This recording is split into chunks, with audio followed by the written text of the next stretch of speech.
제6과 모세의 인생과 예수 그리스도에 대해서 공부해 보도록 하겠습니다. 주너의 하나님께서 내 가운데로부터 내 형제들 가운데서 나와 같은 한 선지자를 내게 일으키시리니 너희는 그에게 경청할지니라. 나와 같은 한 선지자, 모세와 같은 한 선지자를 일으키신다는 거죠. 서론 보시면 예수 그리스도께서는 모세와 같은 한 선지자이셨고요. 따라서 주님의 생애는 여러 면에서 모세와 같을 것이에요. 모세는 많은 면에서 예수 그리스도 예표가 되는 인물인데 정말 많이 일치가 되고 오늘 아침에 3강에도 비슷한 표가 있었어요. 거기에 한 몇 가지 있고 여기에 좀 더 많은데 상호 이제 참고하면 여기에 빠진 게 거기에 한 두세 개 정도 있거든요. 그래서 함께 보시면 되겠어요. 자, 그 공통되는 특징, 이제 왼쪽은 모세, 오른쪽은 예수 그리스도인데 첫 번째로 둘 다 이스라엘 사람이죠. 예수님이 이스라엘 사람으로 오신다는 것은 미카서에 예언이 되어 있어요. 우리 미카서 5장 2절 찾아보도록 하겠고 여기는 구절들은 다 찾아보진 않습니다. 보면은 그 7번에 붉은 글씨로 밑줄이 쳐져 있는데 이 부분만 집중적으로 공부를 하고 나머지는 간단하게 설명하고 넘어가도록 할게요. 내용이 많아서 다 할 수가 없어요. 미카서 5장 2절 보면 예수님의 그 탄생에 대해서 예언을 했는데 탄생 장소가 나옵니다. 그러나 너 베들레헴 에프라타야 네가 비록 유다의 수천 가운데서 작을지라도 촌이에요. 시골입니다. 촌구석인데 유다의 수천 가운데서 작을지라도 이스라엘을 통치할 자가 너로부터 내게로 나오리라. 그의 나오심은 예로부터 영원부터였느니라. 영원전부터 살아계시는 하나님께서 이스라엘의 통치자로 베들레헴에서 태어나신다는 것을 미카서 5장 2절에서 이렇게 예언했죠. 마태복음 2장 6절에서 이제 동방의 현자들이 찾아오니까 이스라엘 왕이 어디서 태어날 거냐고 물으니까 앞에 있던 신하들이 이 미카서 5장 2절을 인용하면서 이 베들레헴이라고 알려주는 내용이 있습니다. 자, 국적은 이스라엘 사람. 이번에는 이제 이스라엘이 이방 제국의 통치 아래서 신음하고 있어 태어난 거 다 아시죠? 3번 보시면 이제 하나님의 섭리로 유아 시절에 선택되고 보호를 받아요. 예수님 같은 경우는 모세 같은 경우는 이제 파라오가 아이들을 죽이라고 그러고 예수님 같은 경우는 헤롯이 2살 아래로 죽이라고 하죠. 헤롯의 박해가 시작되는데 그렇게 해서 이제 4번 보면 모세는 뭐 다 알다시피 이집트에서 어린 시절을 보냈고 예수님은 헤롯의 박해를 피해서 이집트로 피신을 가는 바람에 어린 시절을 잠깐 이집트에서 보내게 됩니다. 5번에서는 이제 이집트에서 분란을 받는데 모세 같은 경우는 출애굽이죠. 출애굽을 통해서 이집트에서 나오게 되는 것이고 예수님 같은 경우는 헤롯의 박해를 피해서 이집트로 갔다가 이제 박해하는 자들이 죽어서 예수님이 이제 이집트에서 불러냄을 받는 것을 읽을 수가 있어요. 6번에서 이제 압제당하는 자기 백성에게 연민을 품고 직접 찾아가는데 모세는 왕궁에서 파라오의 딸의 아들로 지내다가 왕궁 밖에 있는 히브리 노예들이 동족이라는 것을 알기 때문에 고생하는 그들을 직접 찾아가는 내용이 나오죠.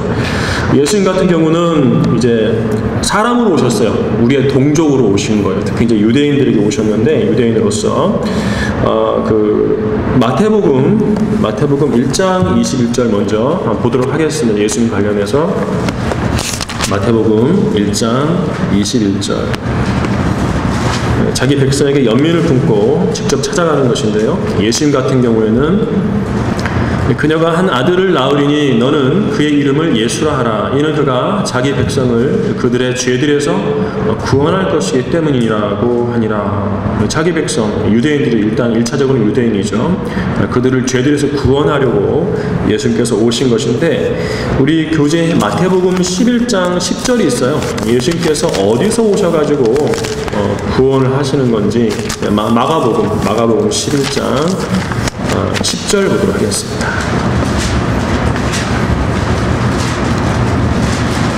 예수께서 나귀 새끼를 타시고 예루살렘으로 승리 입성을 하실 때 10절에서 사람들이 외칩니다.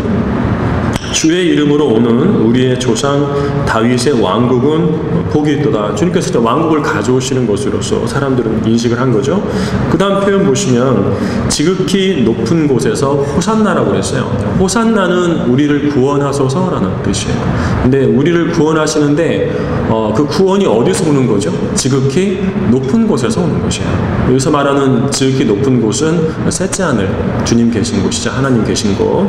그곳으로부터 오신 이스라엘 왕께서 이제 우리를 구원해 주세요라고 말씀을 드리는 거예요. 그래서 이것이 자기 백성이 연민을 품고 셋째 하늘에서 내려오신 예수 그리스도 보여주는 거고, 모세 같은 경우는 왕궁에서 왕궁 밖으로 나갔죠. 예표가 되는 거예요. 7번은 이제 자신의 사역에 대한 예증대 미리 알았어요. 예, 그 7번은 설명이 되니까 그 다음 내용 보겠습니다. 모세도 예수 그리스도도 모두 자기가 어떤 사람들이라는 걸 알았어요. 무슨 일을 할 것인지. 민족의 구원자죠. 자, 모세는 실제적인 사역에 들어가기 오래전에 하나님께서 자기의 손으로 그들을 구원하고자 할 것을 알았다고 했습니다. 이것은 스테판의 설교예요. 사도행전 7장에 나오는 스테판의 설교인데, 언제 알았을까요? 어떻게? 우리는 보통 모세가 이제 물에서 건져내를 받았을 때 이제 자기 어머니한테 양육을 받죠. 국가 보조금을 받으면서 양육을 받아요. 자, 어릴 때 어머니에게서 들었을 것이다 라고 가르치고 있고, 특히 그 히브리서, 왜 어머니에서 배웠을까?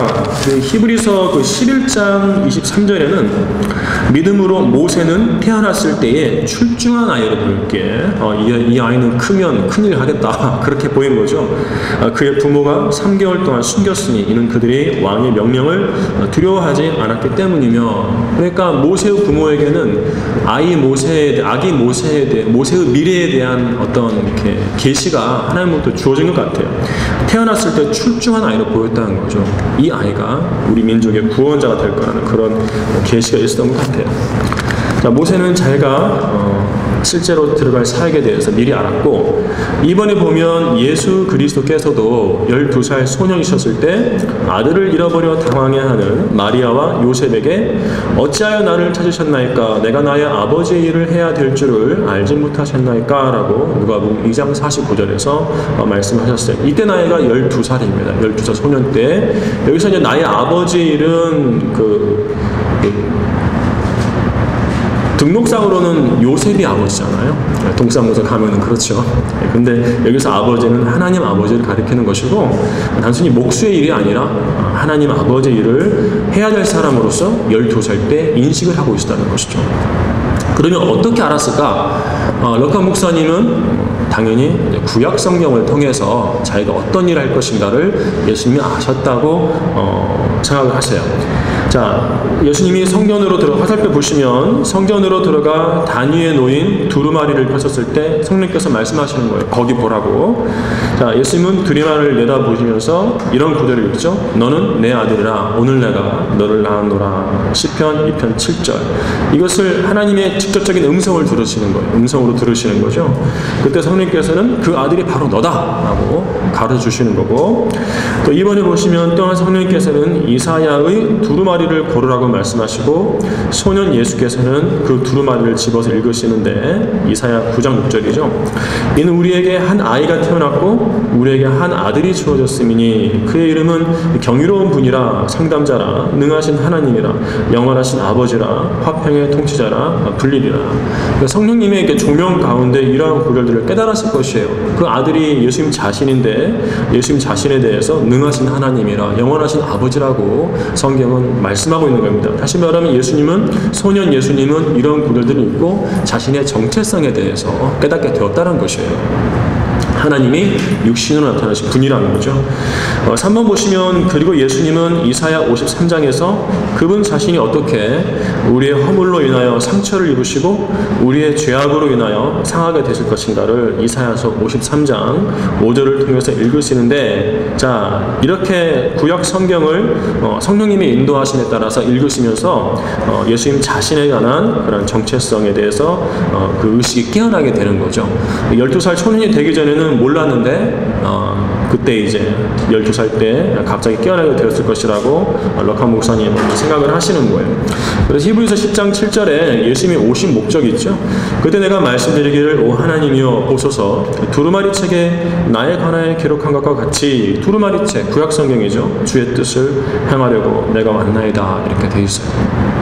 자, 그 다음에 이제 8번부터 보도록 하겠습니다. 자신을 낮춰서 유대인들의 형제라고 불렸는데 이건 잘 아시죠? 잘 알고 있을 거예요. 왕궁에서 이제 모세는 형제들에게 나갔고 예수 그리스도는 히브리서 2장 11절에 따르면 유대인들을 그분의 형제라고 부르기를 부끄러워하지 않으시죠.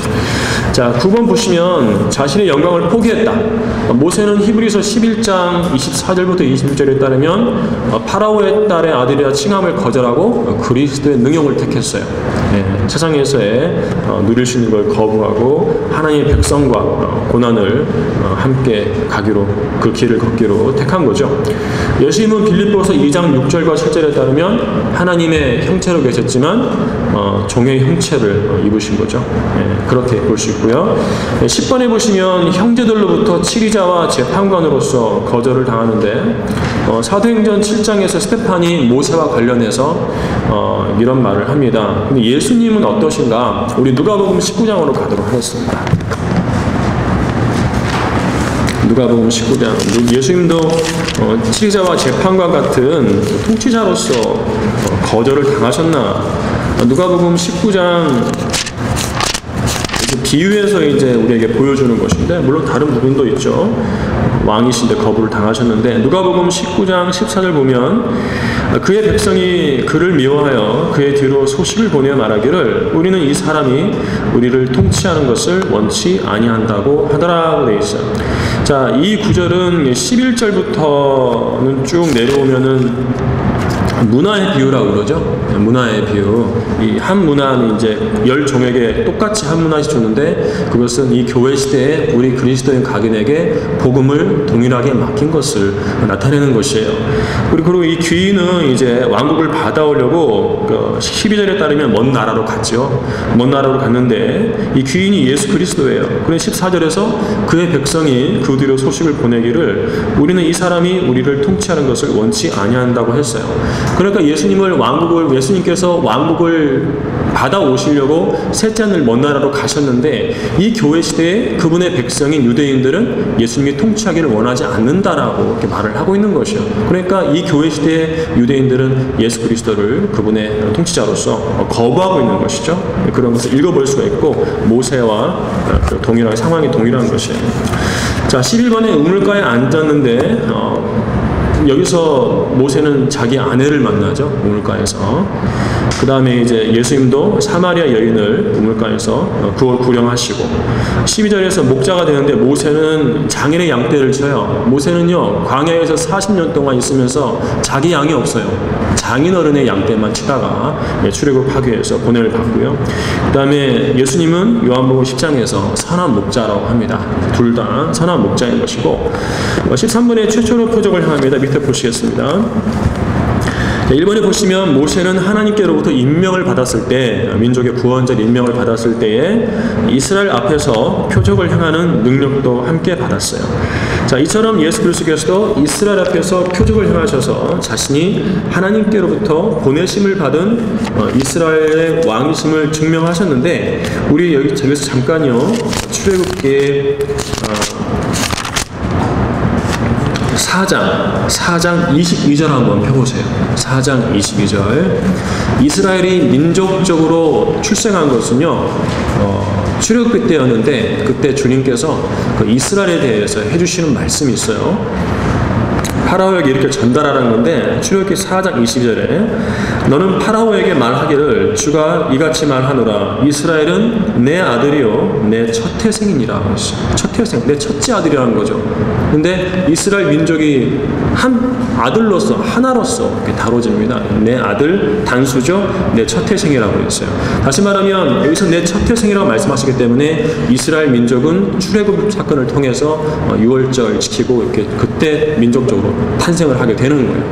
그런데 이스라엘을 민족적으로 출생시키기 위해서 모세라는 사람을 보냈는데 그에게 뭘 주셨냐면 막대기를 뱀으로 변하게 하고 손을 문둥병에 걸리게 하는 이런 표적을 주셨거든요. 그러니까 이스라엘의 민족적인 출생은 표적과 함께 시작되었다는 거예요. 그 뒤로는 이스라엘은 하나님께로부터 오는 메시지나 하나님께서 보내신 사람의 증거를 눈에 보이는 표적을 통해서 알아보게 되는 거죠.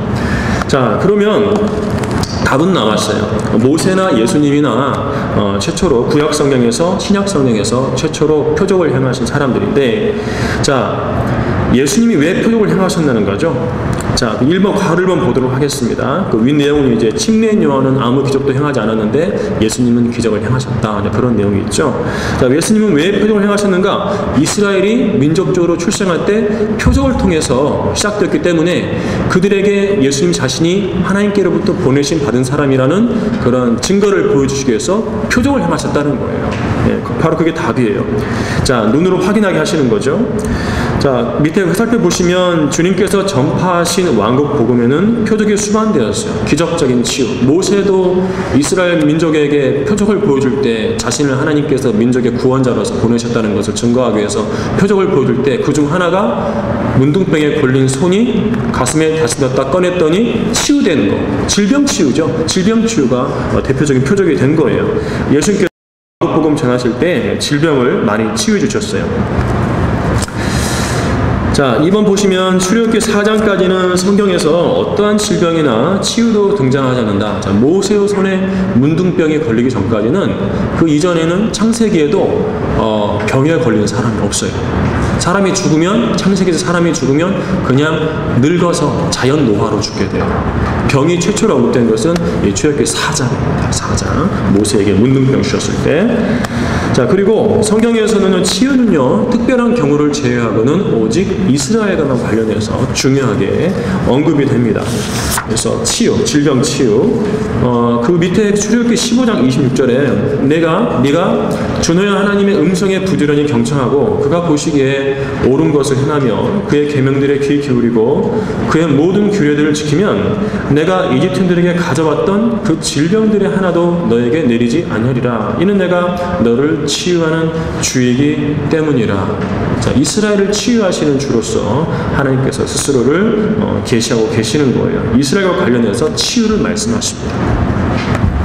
자, 고린도서 1장 22절은 유대인들은 표적을 구하고 그러죠. 이것이 바로 유대인들의 민족적 특성이에요. 이방인들은 표적을 구하지 않아요. 유대인들이 표적을 구하는 겁니다. 하나님께로부터 왔다는 증거로서 그들의 역사가 표적으로 시작됐기 때문이죠. 자, 그러니까 뭐 밑에 화살표는 다 설명이 됐어요. 예수님이 왜 치유를 행하셨나? 이스라엘 민족에게 자신이 하나님께로부터 오신 것을 증거하기 위해서죠. 마태복음 4장 24절 인용됐습니다. 예수께서 온 갈릴리에 두루 다니시며 그들의 회당에서 가르치시고 또 왕복음을 전파하시며 백성 가운데 모든 질병과 모든 허약함을 고쳐주시더라. 이렇게 질병 치유의 표적은 하나님께서 이스라엘 민족을 다루실 때 썼던 것인데 오늘날 은사주의자들이 자기들이 사도들이라고 하면서 질병을 치유한다 그러죠. 마귀들로부터 온 거짓 은사예요. 자, 그 다음 14번이요. 박해하던 사람이 죽자 이전 땅으로 돌아가도 예수님도 마찬가지. 예수님은 이집트에서 이스라엘로, 모세는 미디안 땅으로 피했다가 다시 이집트로 보냄을 받게 되죠. 자, 15번에 심판에 대한 엄숙한 경고, 파라오에게 그 경고했고, 예수님은 그 누가복음 12장이 아니라 13장 3절이에요. 13장 3절. 16번은 이제 회중 가운데 찬양이 이따 살펴볼 것이고요. 밑에 17번부터 20번까지 쉽습니다. 권위가 도전받고 시기를 당하고 불평을 듣고 생명의 위협을 당하죠. 굳이 설명이 필요 없어요. 자, 회중 가운데서의 찬양이라고 그랬는데, 자, 이 부분은 좀 내용이 있는 거니까 살펴보도록 하겠습니다. 점심 먹고 배부르셔가지고 꾸벅꾸벅 조는 분도 계시고 깨세요. 자, 그리고 밤에 잠 못 자면 좀 힘들어요. 그 오전에 오후에 강의 듣기가 다 이해해요. 이해합니다. 자, 1번. 이때 모세와 이스라엘 자손들이 주께 이 노래를 노래하고, 이것은 이제 구속받은 자들의 노래라고 해서 파라오의 그의 군대를 주님께서 홍해에 수장시키신 다음에 이스라엘 민족이 기뻐서 부르는 노래죠. 출애굽기 15장에 나오는 노래인데, 그때 모세는 그들의 지도자라고 가만히 있는 것이 아니라 함께 백성들과 주님께 노래를 불렀어요. 이것이 예표가 된다는 거예요. 자, 시편 22편 22절에 보면 내가 주의 이름을 내 형제들에게 선포하며 회중 가운데서 내가 주를 찬양하리이다 했습니다. 이것은 시편 22편은 예수 그리스도의 그 십자가 고난에 관한 대표적인 그 예언시죠. 거기서 주님께 그 22절에서 이제 내가 주의 이름을 내 형제들에게 선포한다고 그랬는데, 기본적으로 예수 그리스도의 형제는 누구예요? 유대인들이죠. 유대인들이 선포한다는 것이고, 회중 가운데서 내가 주를 찬양하리다, 찬양하신다고 예수님에 관해 예언이 됐는데, 저 밑에 가르비안을 보시면 교회 시대의 그리스도께서는 그분의 이름을 그분의 형제들 곧 유대인들에게 선포하세요. 마태복음 28장 10절 한번 볼게요. 마태복음 28장 10절.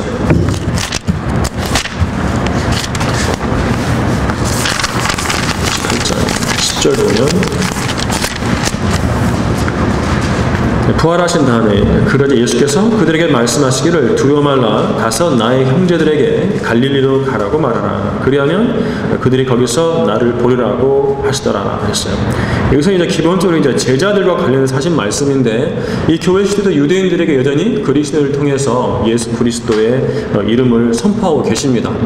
당신들의 메시아니까 믿으라고 선포를 하는 것이고, 그런데 이제 회중 가운데서 내가 주를 찬양하리라고 그랬는데, 이 시편 22편 22절이 그 히브리서 2장 12절에서는 살짝 변형되어서 회중이 누군가를 이렇게 보여줘요. 밑에 보시면 말씀하시기를 내가 주의 이름을 내 형제들에게 선포하고 교회 가운데서 주를 찬송하리이다 하였으며 라고 하셨으며 라고 되어 있어요. 교회 회중이 뭘로 바뀌었습니까? 교회로 바뀌었죠. 그래서 교회에서 하나님을 찬양할 때 우리 가운데 예수님도 함께 계신다, 이렇게 해석을 하면 되겠어요. 자, 21번 보겠습니다. 자, 공통되는 특징에 지칠 줄 모르는 사랑이 있어요. 모세도 사랑이 충만했고 예수님도 충만했는데, 모세 같은 경우는 출애굽기 32장에서 금송아지 숭배 때 주님께서 백성을 용서하지 않고 멸해버리라고 하시니까 백성을 용서하지 않으시려거든 차라리 주의 책에서 나를 지워버리소서라고 했어요. 주의 책에서 지워버리면 어디 가는 거죠? 지옥 가는 거죠. 나 지옥 보내주서 사는 것이에요. 진심이죠. 이 사랑 엄청난 겁니다. 그래서 모세의 사랑이 그 예수 그리스도 예표가 되는데, 요한복음 13장 1절에 뭐라고 되어 있냐면은 세상에 있는 사람, 자기 사람들을 사랑하되 끝까지 사랑하시냐고 말씀하셨어요. 예수 그리스도의 사랑은 지칠 줄 모르는 끝까지 사랑이죠. 모세에게서도 볼 수가 있는데, 모세보다 예수 그리스도가 탁월합니다. 자, 22번의 용서의 영인데, 용서의 영은 이따가 보기로 하고, 기도의 사랑, 모세의 기도, 예수 그리스도의 기도 이렇게 나오고요. 또 온유함, 신실함, 백성에게 생수를 좀 있는데, 백성에게 생수를 주는데 민수기 20장 11절은 두 번째 반석 사건이죠. 네, 첫 번째 반석 사건이 빠졌는데 밑에다가 출애굽기 17장 6절을 쓰시기 바랍니다. 첫 번째 반석 사건 때는 잘했는데, 한 번 쳤는데, 모세가 민수기 20장의 두 번째 반석 사건 때는 화가 나가지고 말만 하라고 그랬죠. 두 번 쳐버렸죠. 예표를 깨버린 거예요. 반석이 얻어맞는 사건은 십자가에서 예수님께서 처형당하신 걸 예표하는 것인데, 한 번만 맞으면 되시거든, 십자가는. 근데 모세는 반석을 그 뒤에 또 쳐버렸기 때문에 단번 속죄의 예표를 망쳐서 결국 약속의 땅에 못 들어갔죠. 바로 그런 내용이고, 여기서는 실제로 물을 줬습니다. 반석에서 물을 내가지고. 그런데 요한복음 7장은 실제적인 물이 아니에요. 물이 아니고 영적인 물이죠. 우리 보도록 하겠습니다. 요한복음 7장 펴가지고, 요한복음 7장 37절부터 39절이에요. 요한복음 7장 37절부터 39절 보시면, 그 명절에 가장 큰 날인 마지막 날에 예수께서 서서 외쳐 말씀하시기를 누구든지 목마르거든 내게로 와서 마시라. 나를 믿는 자는 성경이 말씀한 것과 같이 그의 배에서 생수의 강들이 흐르리라고 하시니, 배에서 강이 흐린대요. 영적인 거겠죠. 이것은 주께서 자기를 믿는 사람들이 받게 될 성령을 말씀하신 것이라. 이는 예수께서 아직 영광을 받지 못하셨기 때문에 그들에게 아직 성령을 주지 아니하셨습니다. 예수께서 영광을 받으신다는 것은 십자가에 죽으시고 부활하셔서 승천하심을 말하는 거예요. 승천하신 다음에 누가 오셨어요? 성령님 오셨죠? 바로 그거예요.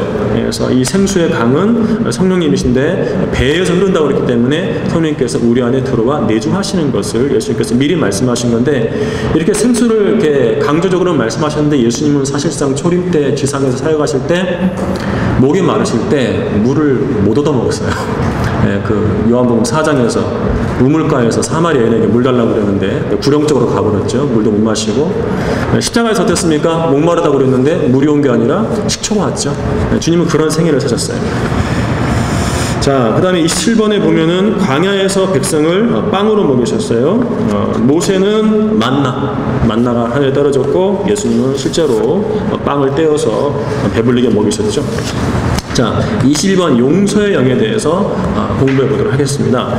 자, 미리암과 아론이요, 모세가 혼인한 에디오피아 여인으로 인하여, 에디오피아라는 것은 그 함족이라는 뜻이에요. 함족 여인이죠. 미디안 여인이니까. 에디오피아 여인으로 인하여 모세를 비방하였으니, 이건 하나의 건수예요. 하나의 건수. 모세의 아내를 빌미로 해서 책 잡아서 이제 자기들에게, 백성들의 관심을 돌리려고, 이들이 진짜로 하고 싶은 말은 이거였어요. 모세의 아내가 문제가 아니라 하나의 건수고, 주께서 참으로 모세를 통해서만 말씀하시느냐. 모세에게는 부정적인 이미지를 이렇게 부각시킨 거예요. 함족과 결혼했다, 이런 사람이, 이 사람이. 근데 이제 주께서 참으로 모세를 통해서만 말씀하시느냐, 우리를 통하여서도 말씀하지 아니하시느냐라고 했어요. 모세만 영적이냐? 우리도 영적이라고 했죠. 미리암과 아론이 말을 하는 거예요. 이 영은 코라의 반역 때에도 동일한 영이죠. 회중 가운데 회중 다 동일하고 우리 가운데 주께서 역사하시는데 어떻게 너희들만 그러냐? 아니, 그건 똑같은 거예요. 평준하죠. 자, 이때요, 모세는 반응하지 않았어요. 아무 말도 하지 않았고, 오히려 주님께서 갑자기 모세와 아론과 미리암에게 말씀하셔서 모세의 편을 드셨어요. 그러니까 모세는 다른 사람이 육신적으로 자기에게 반응할 때 똑같이 육신적으로 거의 하지 않았어요. 그런 때도 있었지만은 똑같이 하지 않고, 이런 때는 보통 이제 엎드려서 기도를 하죠. 이때는 이제 주님께서 모세의 편을 드셨는데, 이러한 모세의 모습을 보면은 예수님을 볼 수 있다. 모욕을 당하셨으나 다시 모욕으로 갚지 아니하신 그런 모습을 볼 수 있어요. 자, 모세는 오히려 이 일로 미리암에게 문둥병이 걸렸는데 아론은 안 걸렸죠. 왜 안 걸렸을까요? 이 사건의 주동자가 미리암이기 때문에 그래요. 아론은 그냥 끌려간 거예요. 미리암만 문둥병 걸렸는데 모세 기도했죠. 오 하나님이여, 내가 주께 간구하오니 지금 그녀를 낫게 하여 주소서라고 간구했어요. 마음이 넓은 사람이고요. 예수께서도 마찬가지로 십자가에서 원수들을 용서하셨다. 그때 예수께서 말씀하시기를 아버지시여 저들을 용서해 주옵소서, 그들은 자기들이 하는 것을 알지 못하나이다 라고 하시다라고 되어 있습니다. 자, 자기를 살해한 자들을 위해서 기도하는 거. 스테판도 마찬가지예요. 용서의 영이 있어야 합니다. 밑에 누가복음 읽어보시기 바라고, 원수를 사랑하라고 그러죠. 예수 그리스도께서 왜 용서하는 그런 본을 보이셨는가? 예수 그리스도를 죽였다면 주님을 따르는 사람들도 당연히 세상을 죽일 거예요. 그때 우리가 죽임을 당할 때 그 본을 예수 그리스도께 배워야 한다는 거죠. 박해와 순교로 그분을 따를 모든 사람들을 위해서 자신의 죽음을 통해 한 본을 보이셨는데 저항하지 말라는 거죠. 저항하지 말고 용서하고, 중세시대하고 종교개혁 기간에 그 본을 따르는 순교자들이 많았고, 특히 윌리엄 틴데일은 목이 조이고 화형을 당하면서도 영국 왕의 눈을 열어주시라고 하나님께 기도를 했던 용서의 사람이었습니다. 자, 밑에 3번은 개인적으로 보시기 바랍니다. 왜 예수님을 이렇게 죽였나? 몰라서 죽인 게, 몰라서.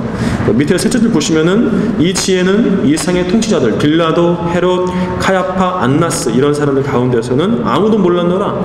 만일 그들이 알았더라면 영광의 주를 십자가에 못 박지는 아니하였으리라. 몰라서 그러는 거기 때문에 예수님께서 저들을 용서해 주십시오라고 하나님께 기도를 드리신 거예요. 자, 28번. 간단히 볼게요. 이 부분은요. 선지자 같죠? 그 다음에 제사장, 왕, 재판관, 심판관. 31번 오른쪽 예수님에 대해서 보면은 예수님께 심판의 권세가 있다는 거, 5장 27절 아들에게 심판의 권세 주신 거. 고린도후서는 뭡니까? 그리스도 심판석이죠. 어쨌든지 예수님께는 심판의 권세가 있고, 그 다음에 중보자요. 중보자는 그냥 넘어가도록 하고, 시간 관계상 시내산에서 40일 밤낮을 금식하셨고 12를 보내십니다. 모세는 12 정탐꾼을 보내죠. 예수님은요 12 제자를 보내요. 35번에 70인을 지명하는데 모세는 70장로들을 임명하게 됩니다. 하나님의 명령에 따라서.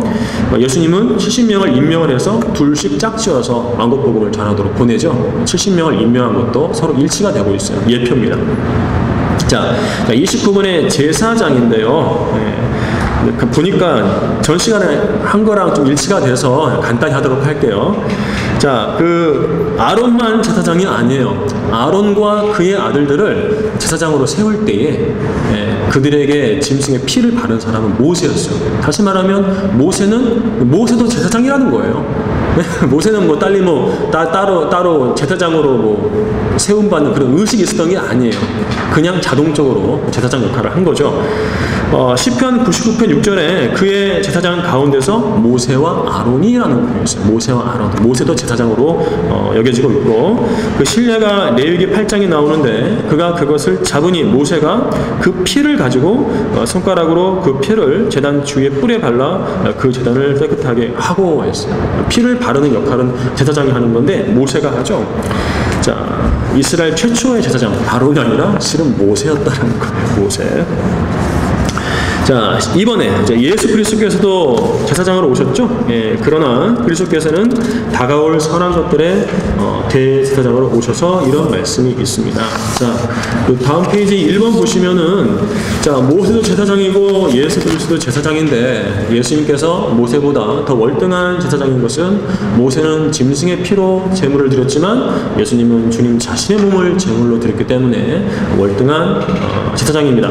자, 하물며 영원하신 성령을 통하여 흠없는 자신을 하나님께 드린 그리스도의 피가 어찌 죽은 행실에서 너희 양심을 정결케 하여 살아계신 하나님을 섬기게 하지 못하겠느냐라고 흠없는 자신을 성령을 통해서 하나님께 드렸다는 거죠. 영원하신 성령을 통해서 영원한 제물을 드리신 거예요. 자신의 몸을. 짐승의 피는 특징이 뭡니까? 죄를 제거할 수 없다는 것이죠. 하지만 하나님의 어린 양이신 예수 그리스도 피는 죄를 제거할 수 있기 때문에 이 부분에서 예수님은 모세보다 더 탁월하신 분이다. 자, 짐승의 피는 그 피를 의지하는 자를 결코 온전케 할 수 없는데, 여기서 히브리서 10장 펴보도록 하겠습니다. 10장에서 좀 길을 찾아보도록 할게요. 전 시간에 안 했던 부분도 할 겁니다. 히브리서 10장 1절. 성경은 단정지어요. 율법에는 다가올 선한 것들의 그림자는 있으나 그것들의 형상 자체는 없으므로, 이 그림자이기 때문에 이제 예표가 되겠죠. 그것들의 형상 자체는 없으므로 그들이 해마다 계속해서 바치는 희생 제물들로는 그곳으로 나오는 자들을 결코 온전케 할 수 없느니라. 아무리 많은 짐승을 바쳐도, 아무리 많은 짐승의 피를 흘려도 구약 시대에는 그 제물을 바친 사람들을 온전케 할 수 없었다라고 성경은 말씀하고 있어요. 자, 2절에 보시면은요, 그랬다면 그들이 제물 드리는 일을 그치지 아니하였겠느냐? 온전케 되지 못했기 때문에 계속 드리는 거예요. 왜 계속 드렸을까요? 이는 경배 드리는 자들이 단번에 정결케 되면 죄들에 대한 의식이 더 이상 없었을 것이기 때문이라. 의식이요, 리추얼, 행위의 의식이 아니라 컨셔스의 양심의 의식이에요. 양심. 스스로 의식하는 거예요. 우리 그리스도인들은 죄 지으면은 자백하고 예수의 피로 씻고 끝나잖아요. 기억할 필요 없잖아요. 근데 구약 시대에는 예수님의 피가 아니라 짐승의 피로 죄 용서를 구했기 때문에 죄가 정결케 되지 않아요. 그래서 죄들에 대한 의식이 계속 있는 거예요. 죄를 계속 의식하는 거예요. 작년에 내가 범한 죄에 대해서 올해 또 의식하고 또 제물 드리고 그렇게 하는 거죠. 그래요. 그 구약의 제물들은 한계가 있어요. 3절에서 그 의식에 대해 설명 나오죠. 그러나 이 희생 제물들로 인하여 해마다 죄들을 다시 기억나게 하였나니 내년에 또 양심에 찔리는 거죠. 이는 황소들과 염소들의 피로는 죄들을 불가능하기 때문이라. 이것이 구약과 신약의 차이점이에요. 하지만 신약은 죄를 제거하죠. 4번 보시면 10장 10절 돼 있어요. 10장 10절.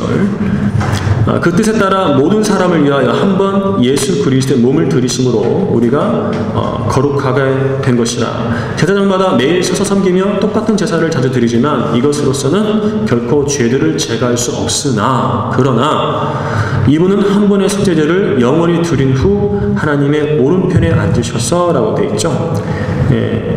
14절을 보세요. 이는 그가 한 번의 제사로서 거룩하게 된 자들을 영원히 온전케 하셨기 때문이에요. 끝났다 이거죠. 죄가 다 제거돼서 끝난 거예요.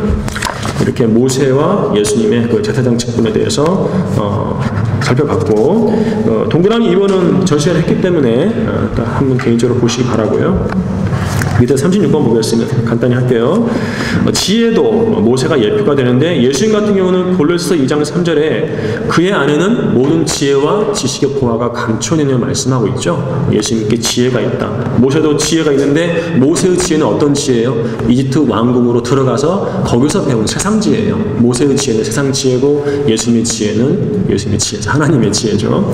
자, 그 다음에 말에 능한 거. 초림 때 예수님 말하는 것에 대해서 유대인들이 놀라기도 했었죠. 하나님의 길들을 아는 거, 거룩한 분노. 모세는 금송아지 숭배 때 산 아래로 내려와서 돌판을 깨뜨려 버렸죠. 이따위 인간들에게는 주님 말씀 필요 없다. 깨버린 거예요. 거룩한 분노. 자, 주님은 성전을 정결케 하셨어요. 노끈으로 채찍을 만들고 상을 뒤엎으시면서 분노를 나타내셨죠. 자, 40번에 하나님의 대변자인데 있다 하고요.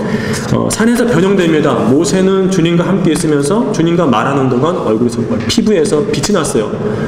백성들과 만났을 때 빛이 나니까 두려워서 접근을 하지 못했죠. 백성들이.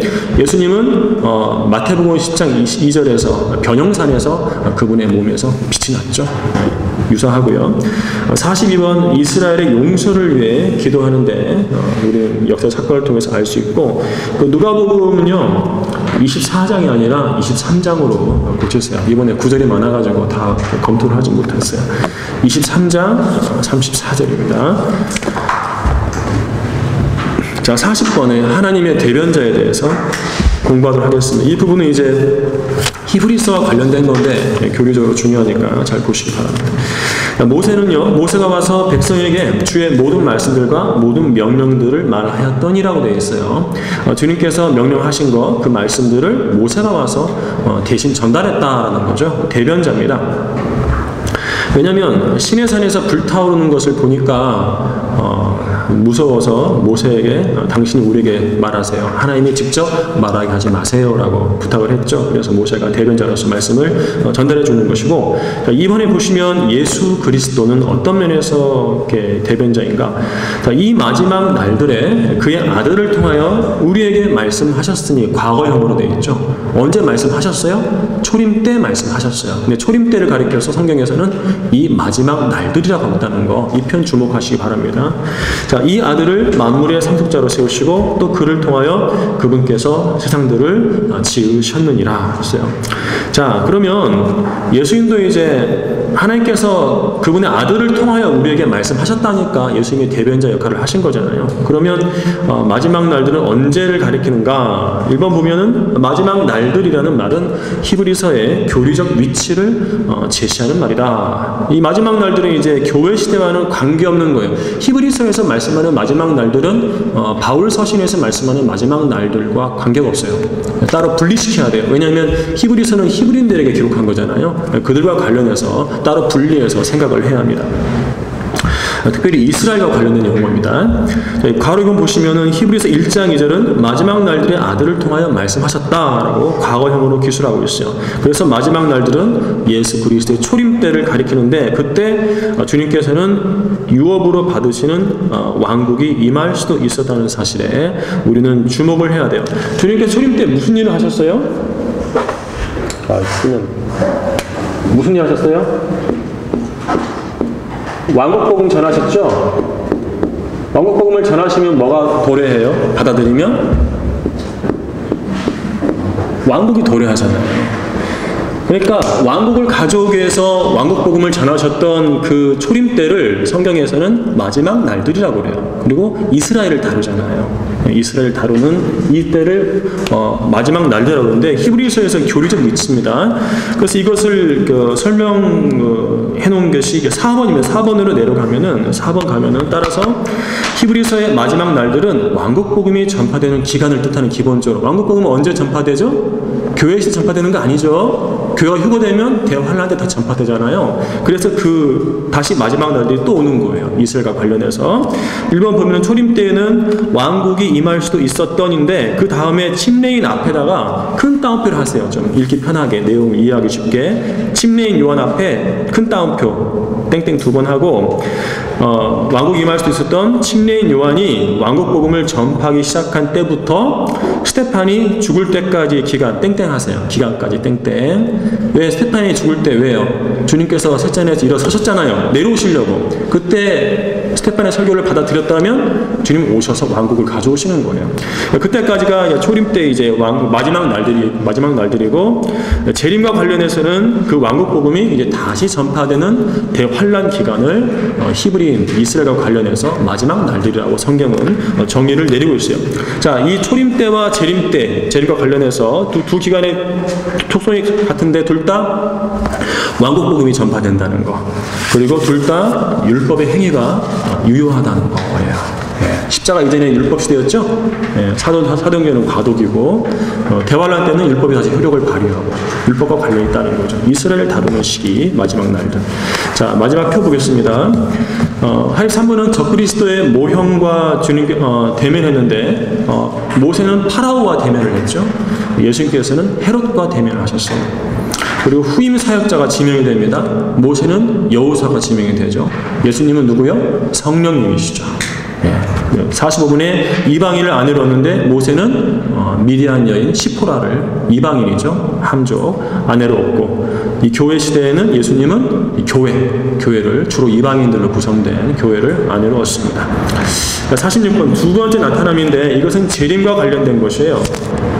마태복음 17장 3절을 제가 가로 쳐놨어요. 왜냐하면은 이것은 변형산 사건인데 예수님께서 이제 해처럼 빛나는 모습으로 변형된 것은 물론 이제 모세와 엘리야는 나타나가지고 주님과 주님의 죽으심에 대해서 이야기했지만은 십자가의 죽음에 대해 이야기했지만은 예수님의 그 모습 자체는 재림의 모습이에요. 그리고 모세와 엘리야는 요한계시록 11장에서 두 증인으로 주님의 재림에 앞서서 두 증인으로 사역을 하잖아요. 그래서 모세와 엘리야가 있고 예수님의 변형된 모습은 분명 재림과 관련된 모습이에요.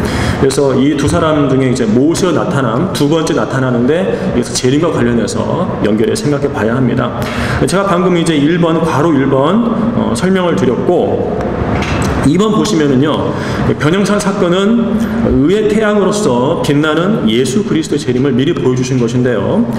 이제 천명적 중복되지 않게 볼게요. 화살표 보시면은 모세와 엘리야는 주님께서 재림하시기 전에 나타날 두 증인, 계시록 11장 3절에 6절인데 두 증인이라고만 하지 이름은 나오지 않아요. 요한계시록 시간에 이제 공부해 보면 모세와 엘리야라는 게 성경에서 드러나고, 자, 구약의 마지막 책인 말라기 4장에 의의 태양이신 예수님께서 마태복음 17장에서 변형됐었을 때 해처럼 빛났잖아요. 그렇죠.